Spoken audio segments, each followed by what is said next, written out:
السلام علیکم ورحمۃ اللہ وبرکاتہ۔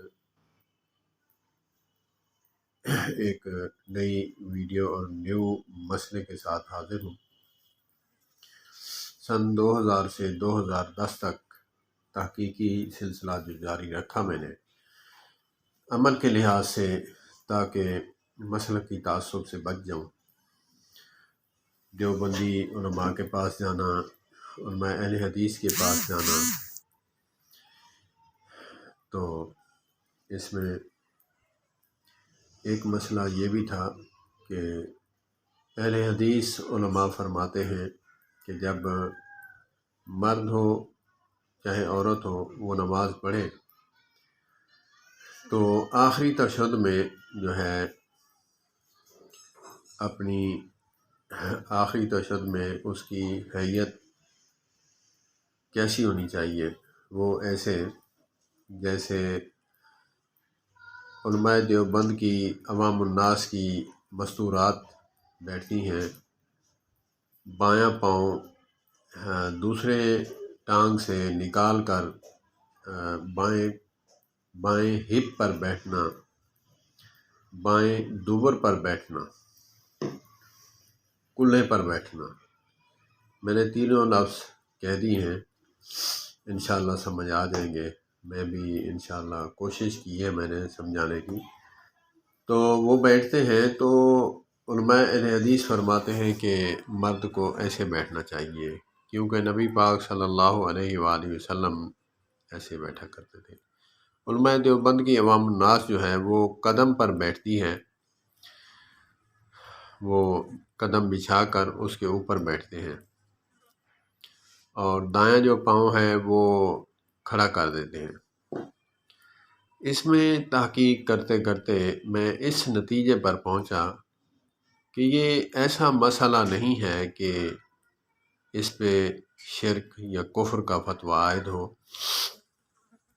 میں اپنی رائے دے رہا ہوں، غلط بھی ہو سکتی ہے، اختلاف بھی کر سکتے ہیں آپ، لیکن میرا اس میں ذہن جو ہے اعتدال بنا۔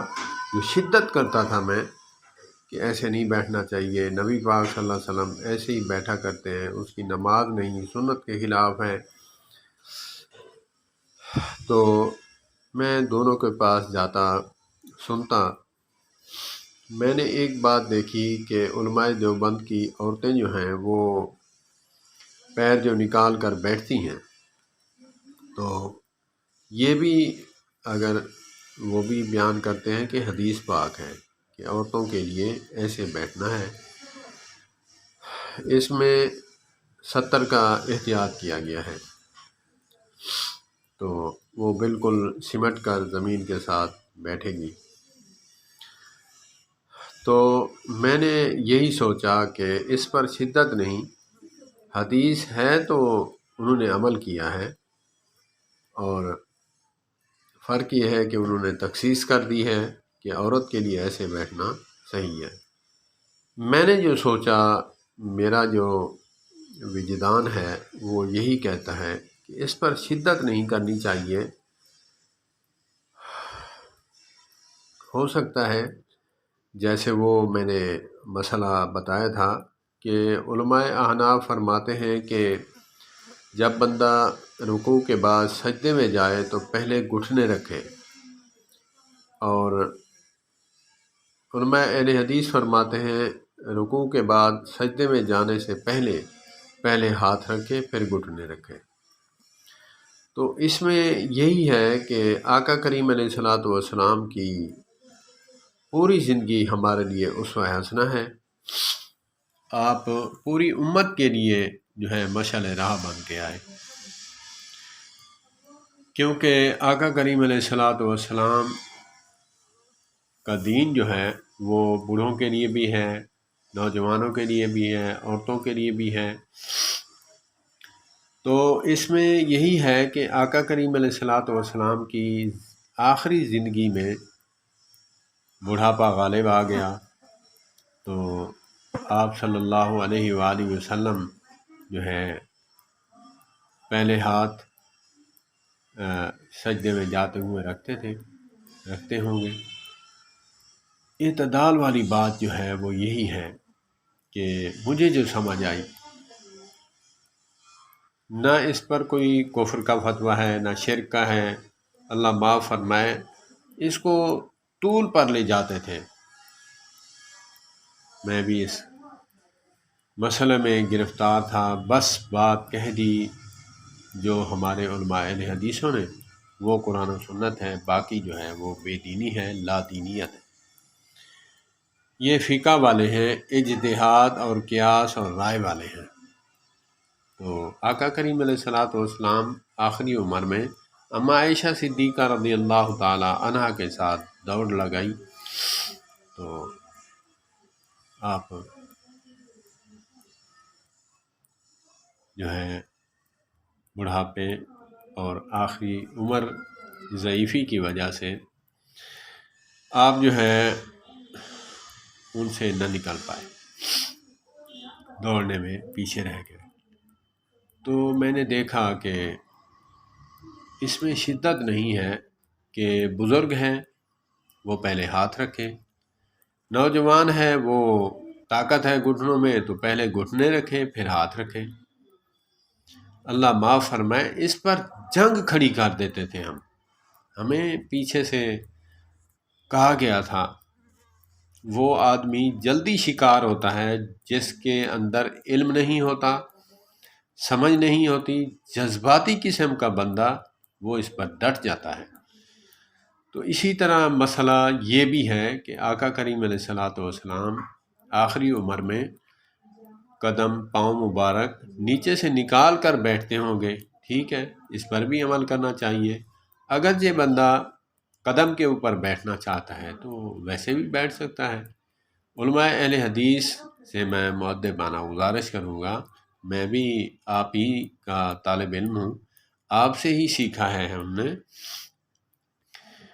میری تائید فرمائیں گے کہ اگرچہ بندہ ایسے بھی بیٹھ جائے تو اس میں کوئی حرج نہیں، اس میں کوئی ایسا مسئلہ نہیں کہ طوفان بدتمیزی ہم کھڑا کر دیتے ہیں کہ جی سنت کے خلاف ہے، یہ تو بالکل سنت کے خلاف ہے، ایسا نہیں کرنا چاہیے۔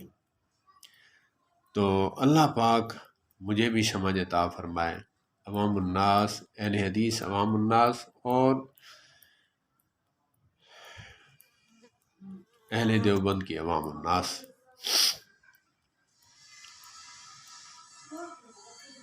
میں نے ایک بات اور بھی دیکھی اور سیکھی کہ جو نماز علماء احناف سکھاتے اور پڑھاتے ہیں، علماء کی بات کر رہا ہوں، عوام الناس کی نہیں، وہ تو کاہلی اور سستی والی نماز پڑھتے ہیں، سیکھ کر نہیں پڑھتے۔ جو سیکھ کر پڑھتے ہیں، جماعت میں جانے والے لوگ جنہوں نے سال لگائے ہوئے ہیں، 3 دن والا نہیں، سال جس نے لگائے ہیں، 4 مہینے لگائے ہیں، وہ نماز ایسے ہی پڑھتا ہے جیسے علماء اہل حدیث فرماتے ہیں ایسے ہی پڑھتا ہے۔ تو جو عوام الناس ہے، عوام الناس جو ہے وہ صحیح نماز نہیں پڑھتی، سیکھ کر نہیں پڑھتی، تو ہمیں نہیں چاہیے کہ ہم ان کی وجہ سے، کچھ کم عقلوں کی وجہ سے، کم سمجھ کی وجہ سے ہم علماء پر تنقید کریں۔ تو یہی ہے کہ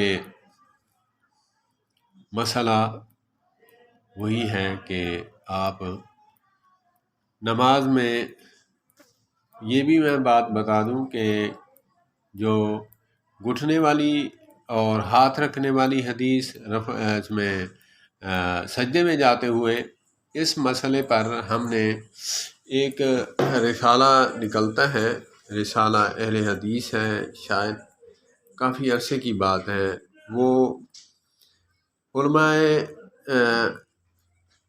سعودیہ کے جو فتاوے ہیں وہاں سوال جاتا ہے، سوال کا جواب وہاں سے آتا ہے، پھر یہاں پہ لوگوں کو شائع کرتے ہیں۔